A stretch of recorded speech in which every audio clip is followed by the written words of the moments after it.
The wind didn't just blow. It screamed. It tore through the alleyways of the city like a living thing, hunting for anything warm to extinguish. Lucas Reed was 19 years old, starving, and currently freezing to death.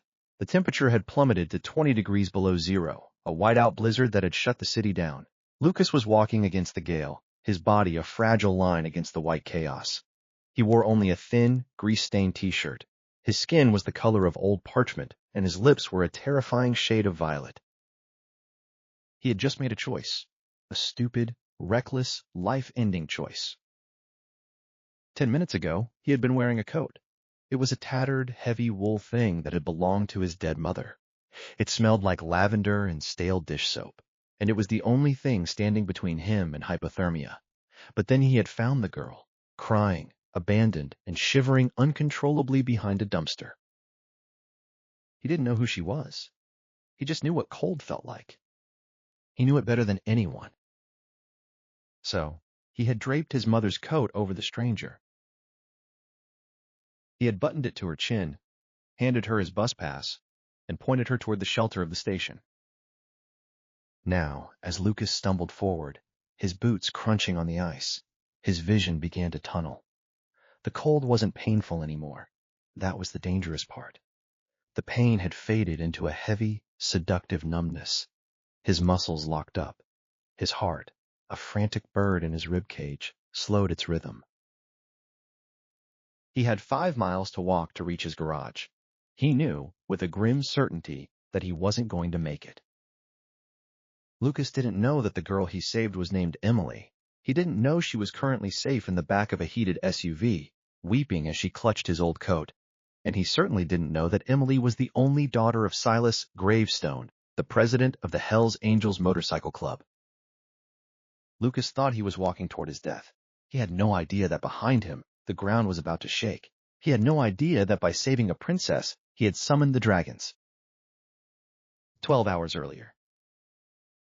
The heat in the diner kitchen was oppressive, a stark contrast to the gray slush on the streets outside. Lucas scrubbed a blackened frying pan, the steel wool biting into his raw, red knuckles. "Reed, move it!" the manager barked, slapping a ticket on the counter. "You're moving like a corpse today." "Yes, sir," Lucas murmured. He didn't look up. He learned long ago that eye contact only invited more aggression. Lucas was the kind of boy the world looked through. At 19, he was painfully thin, his collarbones protruding sharply against his skin. He worked 2 jobs, dishwasher here, janitor at the community college, and attended classes in between. He didn't sleep much. He didn't eat much. When his shift ended, the manager tossed a crumpled envelope at him. "Weekly pay. Don't spend it all on booze like your old man." Lucas took the envelope. It contained $80. It wasn't enough, but it was everything. He stepped out the back door into the biting air. He reached into his locker and pulled out the coat. It was ugly by modern standards, an oversized gray wool trench coat with patched elbows. But as he slipped his arms into it, he felt a phantom hug.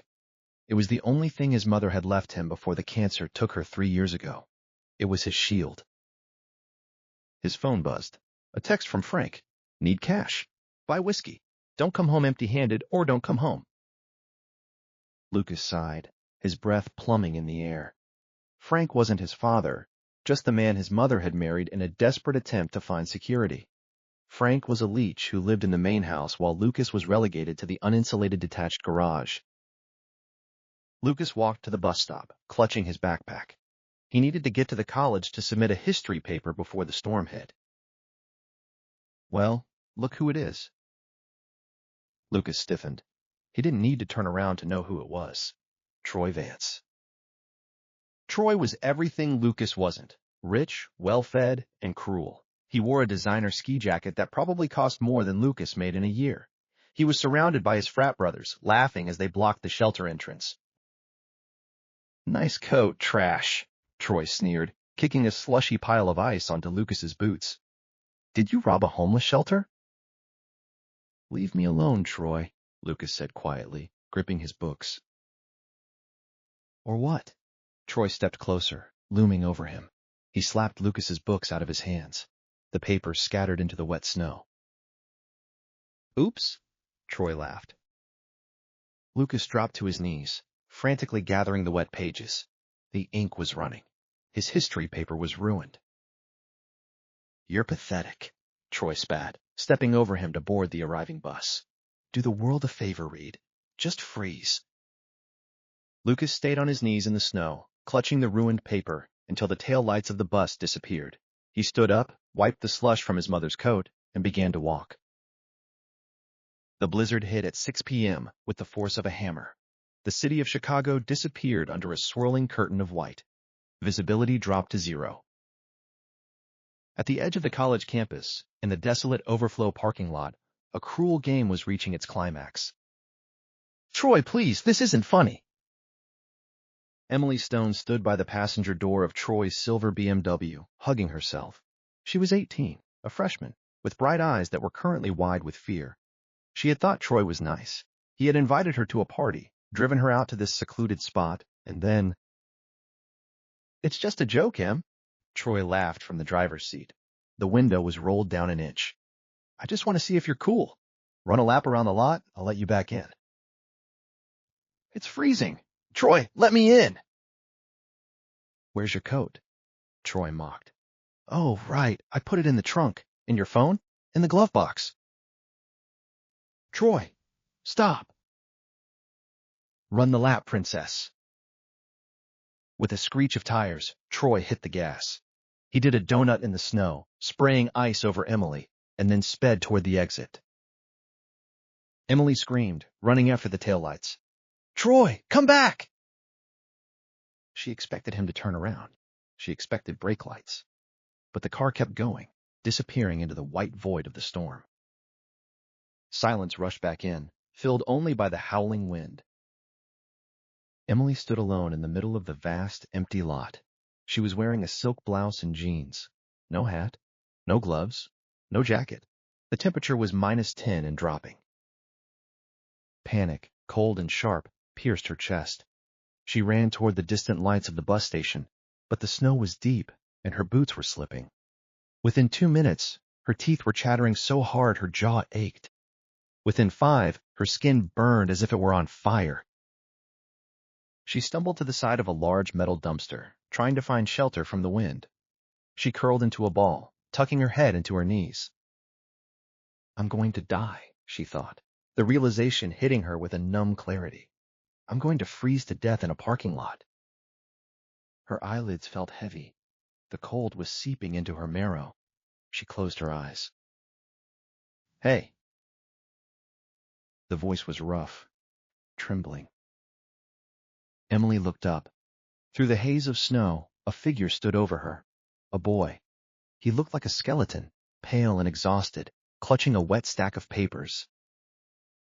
Lucas had decided to walk the 3 miles from the campus to his house to save the bus fare for Frank's whiskey. He had cut through the parking lot when he saw the heap of color by the dumpster. He thought it was trash at first, then it moved. He dropped his books and knelt. The girl was shaking so violently it looked like she was having a seizure. Her lips were blue. Help, she whispered. The sound was barely a ghost of a breath. Lucas looked at her. He looked at the silk blouse that was stiff with ice. He looked at the terrified tears freezing on her cheeks. He knew the signs of late-stage hypothermia. She had minutes, maybe less, before her heart stopped. He didn't ask her name. He didn't ask why she was there. Lucas stood up and unbuttoned his coat. The wind hit him like a physical blow, 1,000 needles stabbing his chest. He gasped, his body instantly recoiling. He was wearing only his work t-shirt underneath. It was wet with sweat and dishwater, which instantly began to freeze against his skin. Here, Lucas said through chattering teeth. He pulled the girl up. She was limp, like a rag doll. He wrapped the heavy wool coat around her, buttoning it all the way to the top. He pulled the collar up over her ears. It's warm, she stammered, burrowing into the smell of lavender and old wool. Keep it tight, Lucas commanded. His voice was shaking. He reached into his pocket, jeans pocket now, no coat, and pulled out his crumpled bus pass. The station is right there, inside. The heater is on. What about you? Emily asked, her eyes focusing on him. She saw his bare arms turning white, the red knuckles, the violent shivers racking his frame. You'll freeze. I'm used to it, Lucas lied. Go. He pushed her gently toward the station lights.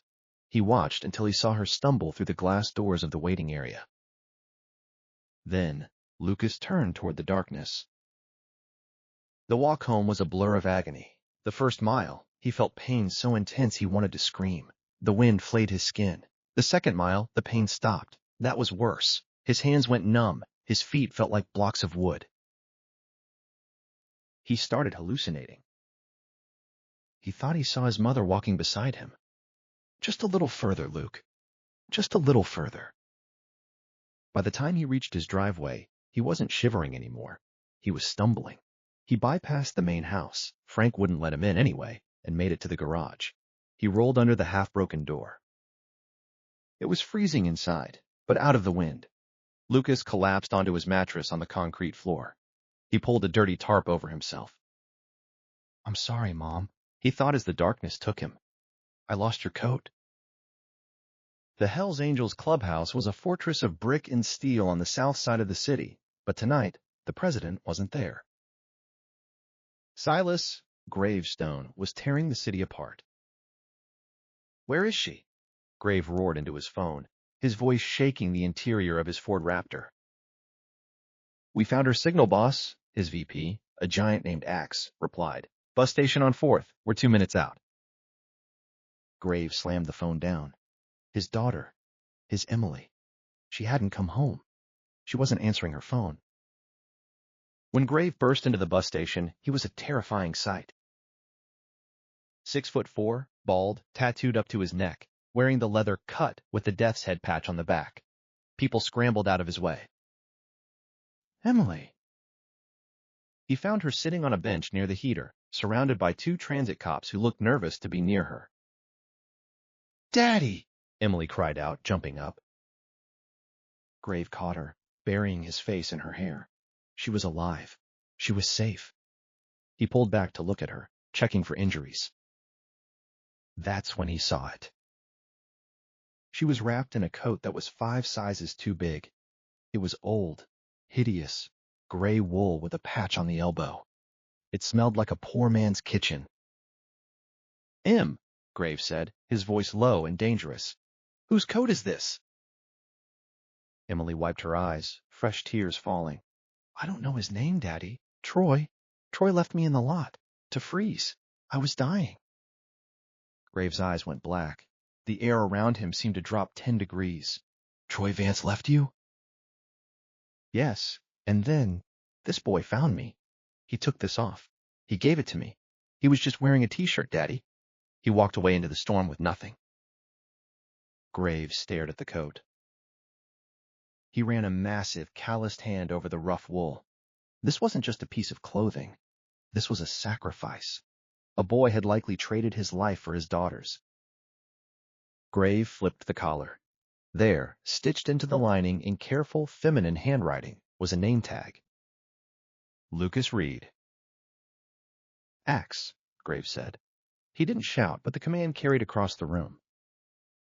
Yeah, boss? Find Lucas Reed. Find him now. And find Troy Vance. Grave wrapped his arm around his daughter. We have a debt to pay. The next morning, the sun shone brightly on the fresh snow, mocking the misery of the night before. Lucas woke up, but he wished he hadn't. Pain radiated from every joint. His chest felt like it was filled with broken glass. He tried to sit up and fell back, coughing violently. Blood. Something warm and metallic tasted in his mouth. The garage door rattled. Wake up, you lazy rat. Frank's voice was muffled but angry. Driveway needs shoveling, and where's my whiskey? Lucas groaned. He managed to stand, holding onto the workbench for support. The world tilted. He was burning up with fever, yet he felt freezing cold. He had to go to school. If he missed his morning shift at the cafeteria, he'd lose the job. If lost the job, he couldn't pay Frank rent. If he couldn't pay rent, he was on the street. Lucas put on his only other warm layer, a flannel shirt that was threadbare at the elbows. He stumbled out of the garage. "Look at you," Frank spat, standing on the porch with a cigarette. "You look like death. Get shoveling when you get back." Lucas didn't answer. He couldn't. He walked the 5 miles back to the college, moving like a zombie. By the time he reached the campus quad, classes were changing. Students in expensive parkas and designer boots bustled around. Lucas, in his flannel and t-shirt, looked like a specter. He leaned against a brick wall, trying to catch his breath. His vision was blurring.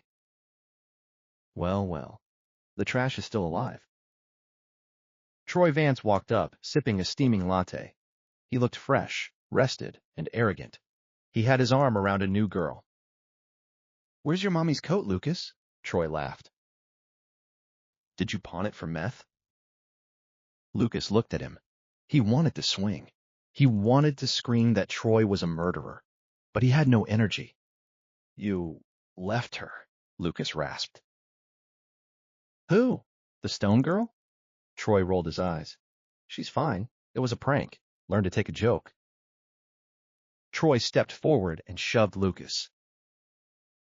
In his weakened state, Lucas had no balance. He tumbled backward, falling hard into a snowbank. The cold snow seeped instantly into his flannel. "Look at him," Troy announced to the gathering crowd. "Pathetic. Just a beggar." Lucas lay in the snow. He was so tired. It would be so easy to just close his eyes. "Maybe this is it," he thought. "Maybe I just sleep now." Then, the ground started to vibrate. It started as a low hum, like a distant rock slide. Then it grew, a rhythmic, thundering roar that echoed off the campus buildings. Thump, thump, thump, thump. Glass in the classroom windows rattled. Conversation stopped. Every head in the quad turned toward the main gates. The security guard stepped out of his booth, waving his arms. "Hey, you can't—" He dove out of the way. A fleet of motorcycles surged onto the campus. Not just 2 or 3, 50. They were massive machines, chrome and black iron, roaring like captured beasts. The riders were even more terrifying. Big men, wearing leather vests with the death's head winged skull on the back. The bottom rocker on their vests read, "Hell's Angels." The students gasped and scattered, pressing themselves against the building walls. This wasn't a gang. It was an invasion force. The bikers ignored the no vehicle signs. They drove straight onto the grass, straight into the quad, encircling the area where Troy stood over Lucas. The engines cut simultaneously. The sudden silence was heavier than the noise. Troy Vance, who had been laughing 10 seconds ago, was now pale. He dropped his latte. It exploded on the pavement. The lead biker kicked his kickstand down. It was Silas Gravestone. He dismounted slowly. He didn't look like a man. He looked like a mountain carved out of granite. He walked into the center of the circle, his heavy boots crunching on the snow. Behind him, a black SUV pulled up. The door opened, and Emily stepped out. She was wrapped in a thick blanket, but she was looking frantically around the crowd. Grave held up a gray, tattered wool coat. "Who does this belong to?" Grave's voice boomed across the silent quad. No one spoke. The dean of the college came running out of the administration building. "Excuse me, you can't be here. I'm calling the police." Grave turned his head slowly. He didn't blink. "Call them. Tell them the angels are cleaning up their mess." The dean froze, swallowing hard. He retreated. Grave turned back to the students. "I asked a question." Emily ran forward. Her eyes scanned the crowd until they landed on the snowbank. "There!" she screamed, pointing. "Dad, it's him!" Lucas was trying to push himself up. He was dizzy. He saw the bikers. He saw the big man walking toward him. "I'm in trouble," Lucas thought hazily. I must have done something wrong. Frank owes them money. They're here to kill me. Lucas flinched. He curled into a ball, covering his head with his arms, waiting for the boot to strike. I don't have any money, he whispered. Please. The blow never came. Graves stopped 2 feet away. He looked down at the boy cowering in the snow. He saw the red, frostbitten hands. He saw the cheap flannel shirt. He saw the terror in the boy's eyes. Graves felt something crack in his chest. This kid, who had nothing, who was terrified of his own shadow, had walked into a blizzard to save his daughter. Graves dropped the gray coat gently onto Lucas's lap. Then, the unthinkable happened. The president of the Hells Angels reached up and unclasped his leather vest. He took it off, his cut, the most sacred object a biker owns, the symbol of his rank and power. He knelt in the snow. Easy, son, Graves rumbled. His voice was surprisingly soft. Lucas lowered his arms, looking up with wide, feverish eyes. Graves draped the heavy leather vest over Lucas's shivering shoulders. The warmth was immediate. It smelled of leather, oil, and power. You kept my heart warm, Graves said, placing a hand on Lucas's shoulder. Now, I keep you warm. Graves stood up and turned to the crowd. He pointed a finger at Lucas. This boy is under the protection of the Hells Angels. Anyone who touches him, touches me. Anyone who disrespects him, disrespects the club. 81. The 50 bikers roared in unison, slamming their fists against their chests. Lucas stared, stunned. He wasn't invisible anymore. Graves turned his gaze to Troy Vance. Troy was trying to sneak away behind a group of frightened sorority girls. Where are you going, hero? Graves asked. 2 massive bikers, Axe and a guy named Chains, stepped in front of Troy. They crossed their arms. They were smiling, but it wasn't a friendly smile. I didn't do anything, Troy stammered. My dad is a lawyer. You can't touch me. We aren't going to touch you, Graves said, walking closer. We don't beat up children. But you like the cold, don't you, Troy? You like leaving people in the snow without a coat? It was a joke, Troy squealed. Funny joke, Graves said dryly. Let's laugh together. Graves nodded to Axe. Axe grabbed Troy. He didn't hit him. He just held him still while Chains stripped Troy's expensive ski jacket off, then his sweater. Hey, that's cashmere, Troy shrieked. 10 minutes, Graves said, checking his watch. You stand here, in your t-shirt, just like you made my daughter do, just like you made him do. It's freezing, Troy cried. Is it? Graves stared at him. Understand how it feels. Troy stood there, shivering, humiliated, surrounded by 50 bikers and the entire student body. He wasn't the king of the campus anymore. He was a shivering, pathetic coward. Meanwhile, 3 other bikers were hooking Chains up to Troy's BMW. Hey, that's my car, Troy yelled, his teeth chattering.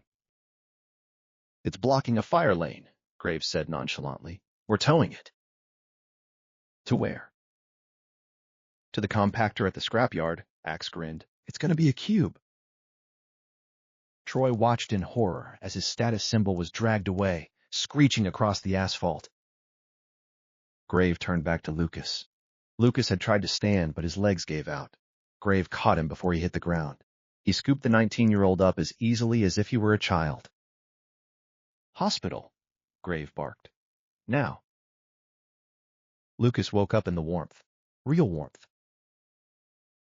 Not the fleeting heat of a radiator, but the deep, sterile warmth of a hospital bed. He opened his eyes. He was in a private room. There were flowers. He's awake, Emily's voice. She was sitting in a chair next to the bed, holding his hand. She looked healthy, pink-cheeked. Graves was standing by the window, peeling an apple with a hunting knife. He turned. How you feeling, Sparrow? Graves asked. Sparrow? Lucas croaked. You're skinny as a bird, but you got the heart of a lion, Grave grunted. The name stays. My stepdad. Lucas panicked, trying to sit up. Frank, if I'm not home, he'll kill me. Grave sliced a piece of apple and handed it to Lucas. Eat, and don't worry about Frank. We had a talk. 1 hour earlier. Frank was sitting on his couch, watching TV and drinking cheap beer, when his front door was kicked off its hinges. Splinters flew across the room. Frank jumped up, grabbing a baseball bat. Who the hell? The room filled with black leather. 6 Hell's Angels squeezed into the small living room. Grave entered last. He had to duck to get through the doorway. Frank dropped the bat. Grave didn't yell. He walked over to the coffee table, picked up a beer can, crushed it in one hand, and dropped it on the floor. He placed a piece of paper on the table. What's this? Frank whispered, trembling. A quitclaim deed, Grave said. You're signing this house over to Lucas Reed, sole ownership. You're crazy. This is my house. You stole the boy's inheritance. You stole his wages. You beat him. Grave recited the facts calmly. You owe him this house as back pay. Axe stepped forward, cracking his knuckles. The sound was like a gunshot. And after you sign, Grave continued, you're going to pack a bag. One bag. And you're going to leave Chicago. If I see you in this city again, well, the scrapyard has plenty of room for more trash. Frank looked at the bikers. He looked at the contract. He picked up the pen with a shaking hand. 10 minutes later, Frank was walking down the street with a garbage bag over his shoulder. He never looked back. Back in the hospital, Lucas listened to Grave explain that Frank was gone. He's gone? Lucas whispered. Really? Gone, Grave confirmed. House is yours. Locks are changed. Axe is fixing the heater right now. Tears welled up in Lucas's eyes. He tried to wipe them away, ashamed. I can't pay you back. I don't have money. Grave laughed. It was a deep, gravelly sound. Boy, you saved my world. He nodded at Emily. You don't owe us. We owe you. Emily squeezed Lucas's hand. You're not invisible anymore, Lucas. Grave walked over and placed a heavy hand on Lucas's head. You got a long recovery, son. Pneumonia is a bitch. But you ain't doing it alone. You're with the 81 now. 6 months later. Summer had come to Chicago. The snow was a distant memory. A motorcycle rumbled into the college parking lot. It wasn't a shiny new Harley, but a classic customized Sportster, a fixer-upper that had been lovingly restored. The chrome gleamed in the sunlight. Lucas Reed kicked the kickstand down. He looked different. He had gained 20 pounds of muscle. His skin was tanned. He wasn't the ghost anymore. He hopped off the bike. He was wearing a new leather vest. On the front, a patch read Prospect. On the back, underneath the curve, a smaller patch said Support 81. He wasn't a full member yet. That took years. But he was on the path. He was family. Lucas walked toward the science building. Students moved out of his way, nodding with respect. He saw a familiar figure by the janitor's closet. Troy Vance. Troy wasn't in a fraternity anymore. His father had cut him off after the public embarrassment and legal threats from the Stone family. Troy was now working his way through school, emptying trash cans. Troy looked up and saw Lucas. He saw the leather vest.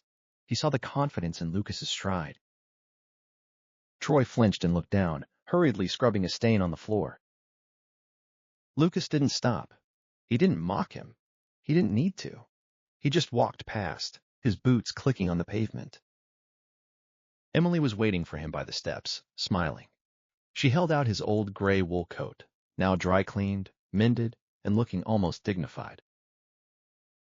It's getting chilly tonight, she smiled. Better bring this.